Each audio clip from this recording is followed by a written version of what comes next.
नपुग्ने कारणहरू जुन तपाईँले हिजो एउटा क्वेसन दिनुभएको थियो हामीलाई अनि त्यसको एक नम्बरमा हामीले लेखेका छौँ फोटो खिच्नु पर्ने त हेर्दै गरेको कोही के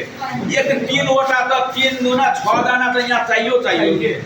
पनि यो ज्यानहरू उतातिर बनाउँदै गर्छ है ठिकको एक नम्बरमा हामी राखेको छौँ सर गरिबीको कारणले पनि एउटा विद्यालयमा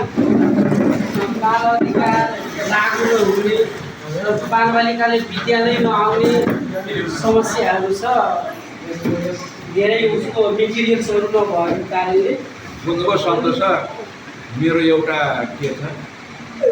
आधार संहिता छ त्यहाँ लेखे जति मात्र भन्ने व्याख्या नगर्ने त्यसो भयो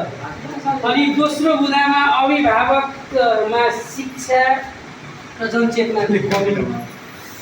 अनि अर्को समाजमा त्यो लठिदिएको के काम त्यही औँला नै खोज्ने हो किन हाम्रो भन्नु बाल विवाहले गर्दा पनि बाल अधिकार हुन कते पूरे जा दिया है त्यो कते का